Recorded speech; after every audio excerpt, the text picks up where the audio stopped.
Exercise 2 में है dear students noun. क्या है? नाउन।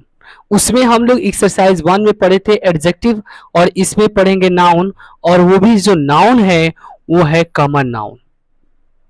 कौन सा नाउन है? Common noun.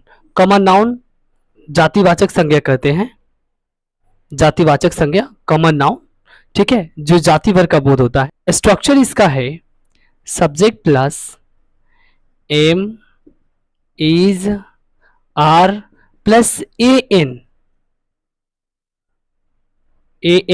प्लस नाउन, यानी common noun. Subject plus am is are plus a an plus noun. अब यहां पे देखिए एग्जाम्पल है, जैसे मैं एक विद्यार्थी हूं, मैं एक विद्यार्थी हूं, तो आई मिस मैं होता है, और आई के साथ क्या लगता है? एम, और एक विद्यार्थी, तो ए लगेगा ना यहां पे, आई एम ए स्टूडेंट। मैं एक विद्यार्थी हूं,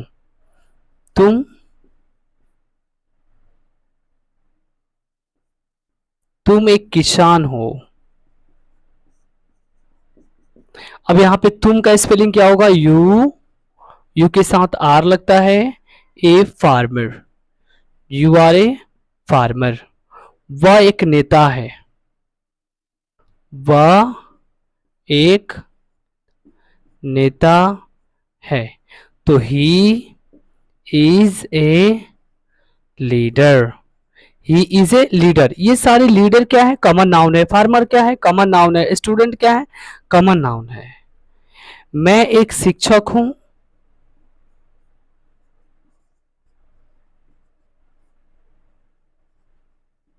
तो क्या होगा? I am a teacher, I am a teacher, मैं एक शिक्षक हूं। तो इस तरह से ए का प्रयोग करेंगे कॉमन नाउन के पहले, कब? जब सिंगुलर रहेगा तब।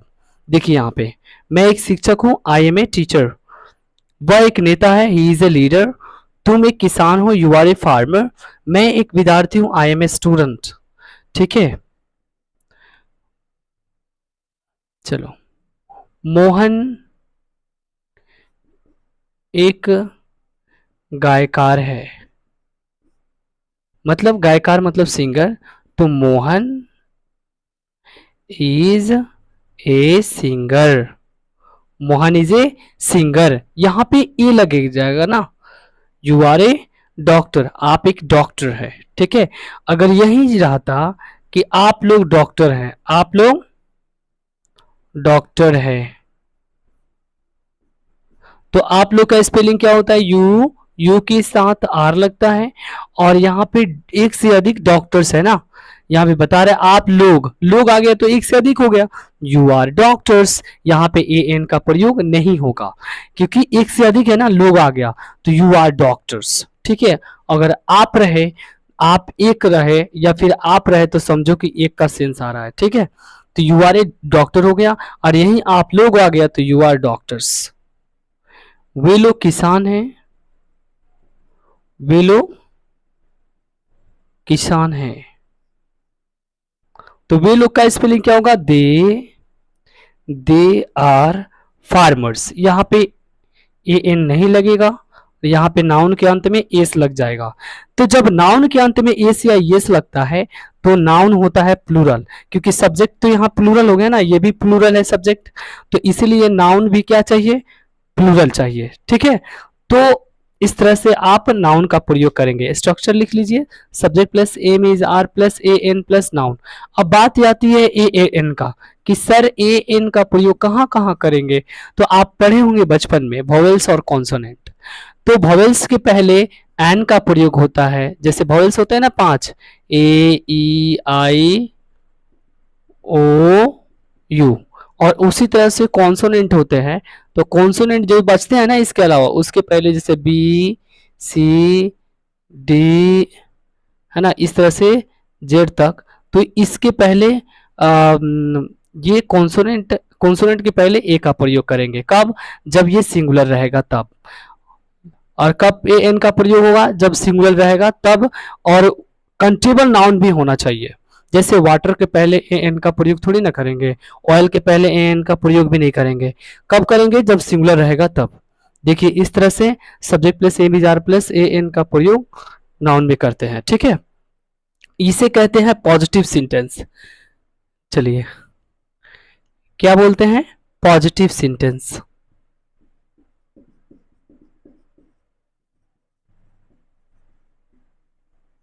इसे हिंदी में कहते हैं सकारात्मक वाक्य।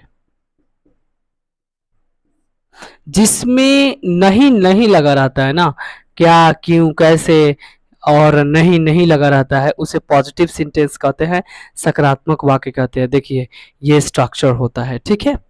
आई होप कि अब एक्सरसाइज 2 बनाने में कोई दिक्कत नहीं होगा आपको। चलिए कुछ सेंटेंस के जानते हैं, ठीक है, कुछ बुक के सेंटेंसों को जानते हैं। जैसे राम और श्याम लेखक है, Ram and Shyam are writers. यहाँ पे एक से अधिक नाम है तो आर लगेगा, क्या लगेगा? Are. Ram and Shyam are writers. आप एक ऑफिसर है, यू आर एन ऑफिसर। यहाँ पे एन क्यों लगा है? क्योंकि ओ भवेल है इसलिए यहाँ पे एन लगा है। हम लोग कवि हैं, वी आर पोएट्स। एस क्यों लगा है? क्योंकि यहाँ पे ये प्लूरल है, प्लूरल है, प्लूरल सब्जेक्ट है। वी मीन्स हम लोग होता है तो वी आर पोएट्स। लड़का एक छात्र है तो एक लड़का है ना, तो the boy is a student.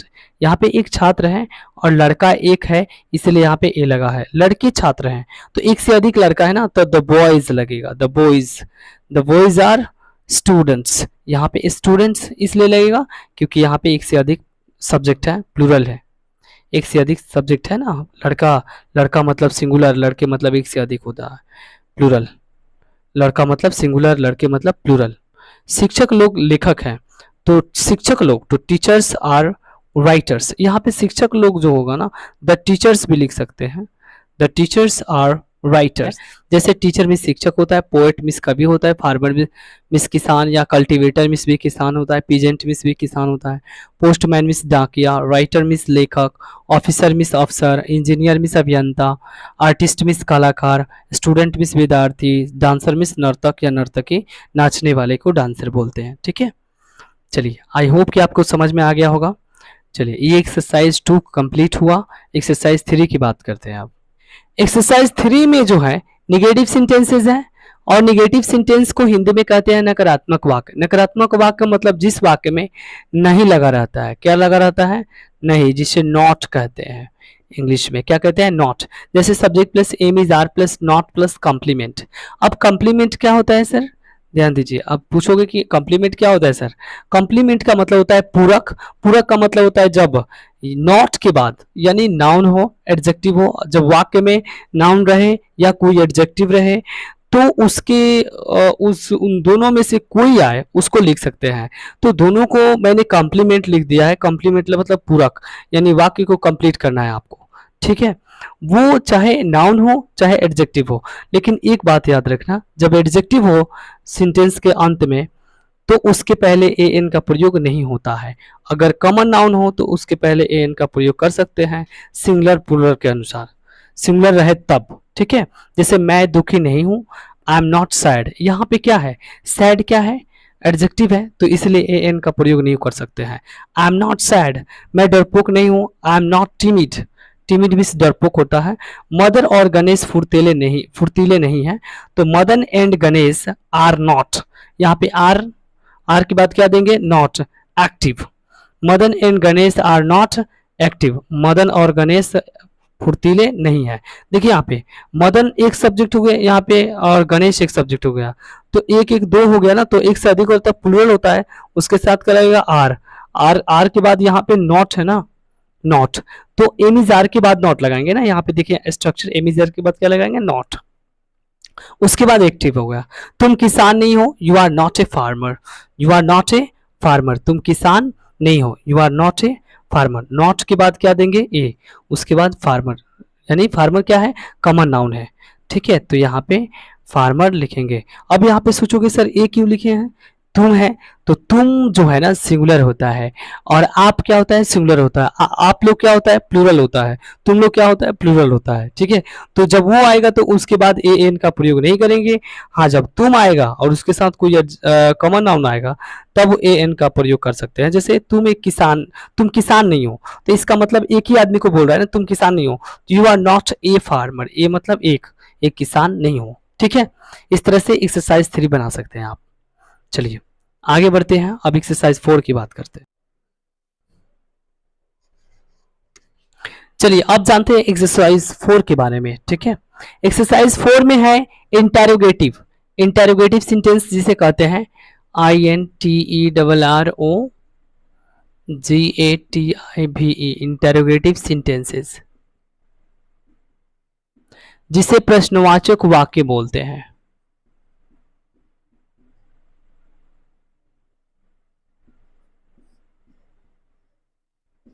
Interrogative sentences जैसे स्ट्रक्चर क्या है, am is are plus subject plus not, not रहेगा तो नॉट लगाइए, उसके बाद कंप्लीमेंट देंगे। ठीक है, यानी नाउन या एडजेक्टिव।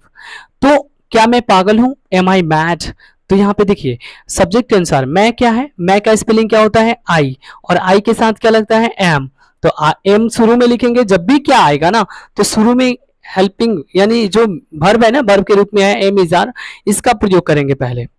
जो वर्ब के रूप में एम इज आर है उसको शुरू में लिखेंगे जब भी क्या शुरू में रहेगा, तो वो भी सब्जेक्ट के अनुसार। किसके अनुसार, सब्जेक्ट के अनुसार। जैसे मैं के साथ एम लगता है तो एम पहले लिखेंगे क्योंकि क्या है ना, तो एम उसके बाद सब्जेक्ट क्या है आई है, मैं है, तो मैं का स्पेलिंग आई होता है, और कॉम्प्लीमेंट क्या है पागल, यानी मैड हो गया, एडजेक्टिव है ये, एम आई मैड। अब इसमें क्या क्या क्या क्या कोई मतलब नहीं है, यहाँ पे क्या का कोई अर्थ नहीं है, और इसका कोई स्पेलिंग नहीं लिखेंगे, व्हाट नहीं लिखेंगे। ठीक है, जब भी शुरू में क्या रहेगा तो। जैसे तुम, क्या तुम तैयार हो, तो तुम का स्पेलिंग क्या होता है यू, यू के साथ क्या लगता है आर, तो आर को शुरू में लिखिए, और आर यू उसके बाद तुम का स्पेलिंग लिखिए आर यू, और तैयार का रेडी होता है are you ready, are you ready, और प्रश्नवाचक चिन्ह जरूर देंगे, नहीं तो गलत हो जाएगा। जैसे क्या हम लोग गलत है, are we wrong, are we wrong, हम लोग का स्पेलिंग वी होता है, वी के साथ आर लगता है, तो आर वी रॉन्ग। क्या मैं छात्र नहीं हूँ, क्या मैं छात्र नहीं हूँ, तो मैं का स्पेलिंग आई होता है, आई के साथ एम लगता है ना, तो am I not a student, not a student, क्या मैं एक छात्र नहीं हूँ, तो नॉट यहाँ पे एक है ना सिंगुलर है तो इसलिए यहाँ पे ए लग जाएगा।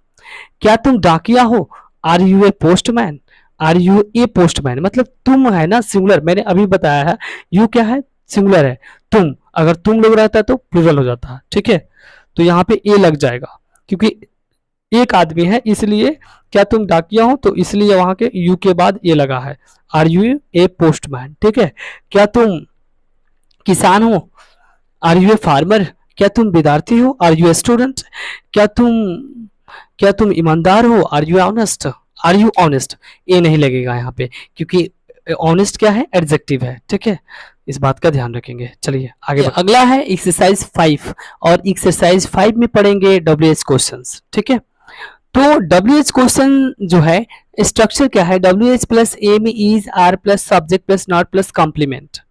ठीक है, WH plus am is are plus subject plus not plus complement, complement मतलब पूरक, यानी नाउन हो या एडजेक्टिव हो, कोई लिख सकते हैं दोनों में से, इसका मतलब होता है नाउन या एडजेक्टिव। ठीक है, मतलब दोनों में से कोई एक लिखना है, इसी को कॉम्प्लीमेंट बोला जाता है, यानी हिंदी में पूरक। जैसे एग्जाम्पल है, मैं कैसे बेईमान हूं, तो कैसे का स्पेलिंग क्या होता है, WH का मतलब जानते हैं ना, व्हाट, वेयर, हाउ, व्हेन। ठीक है, इस सभी को WH क्वेश्चन बोलते हैं। ठीक है, तो WH मैंने शॉर्ट में लिखा है। ठीक है, मैं कैसे बेईमान हूं, तो कैसे का स्पेलिंग क्या होगा हाउ, हाउ मीन्स क्या हो गया कैसे, WH पहले लिखना, उसके बाद एम इज आर का प्रयोग करने किसके अनुसार, सब्जेक्ट के अनुसार। तो सब्जेक्ट कौन है इसमें, मैं, तो हाउ, मैं के साथ क्या लगता है am, how am I, subject आ गया आई, उसके बाद बेईमान का क्या स्पेलिंग होता है डिजोनेस्ट, DISHONEST, डिजोनेस्ट, और प्रश्नवाचक चिन्ह रहेगा हाउ एम आई डिजोनेस्ट। वह क्यों तैयार है, तो क्यों का स्पेलिंग क्या होगा वाई, वाई, और सब्जेक्ट कौन है वह, तो वह के साथ क्या लगेगा इज, वाई इज ही, और तैयार का स्पेलिंग क्या होगा रेडी, READY। और प्रश्नवाचक why is he ready, Rita क्यों अनुपस्थित है, तो क्यों का स्पेलिंग क्या होगा, वाई। और रीता, रीता के साथ क्या लगता है, इज। रीता RITA या RTT ये भी लिख सकते हैं, कोई दिक्कत नहीं है, RTT है Rita. Why is Rita absent, absent में अनुपस्थित होता है, बोलिए। अब प्रश्नवाचक चिन्ह, सीता कैसे सुंदर नहीं है, तो कैसे का स्पेलिंग क्या होगा, हाउ। और how is Sita not, how is Sita not beautiful.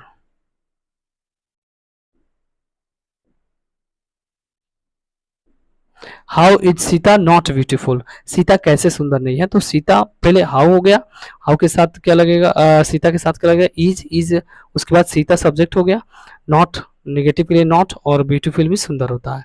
How is Sita not beautiful, ठीक है। इसके पहले an का प्रयोग नहीं होगा, एडजेक्टिव के पहले, मैंने समझाया आप लोगों को। जैसे मैं कैसे एक अच्छा आदमी नहीं हूं, तो पहले WH देखिए कैसे है, तो कैसे का स्पेलिंग हाउ हो गया, और सब्जेक्ट क्या है, मैं, तो मैं के साथ क्या लगता है, एम। हाउ एम आई हो गया सब्जेक्ट, आई। और ए गुड मैन, तो ए। हाउ एम आई, उसके बाद क्या लगाएंगे, नॉट लगाएंगे ना, तो not, how am I not. और उसके बाद ए गुड मैन, प्रश्नवाचक चिन्ह, how am I not a good man. अब यहाँ पे देखिए गुड जो है ना एडजेक्टिव है, अब सोचोगे सर ए लगाए हैं इसके पहले, नहीं, इधर तो नाउन तो है ना, तो जब भी कॉमन नाउन रहे, कॉमन नाउन के पहले कोई एडजेक्टिव रहे, एडजेक्टिव के पहले an का प्रयोग कर सकते हैं, कब, जब उसके पहले एडजेक्टिव के बाद कोई नाउन होना चाहिए, तभी प्रयोग कर सकते हैं, ठीक है। कोई दिक्कत, मैं एक अच्छा आदमी नहीं हूं, हाउ कैसे नहीं हूं, तो how am I not a good man, मैं कैसे एक अच्छा आदमी नहीं हूं, how am I not a good man. इस तरह से WH पढ़ते हैं।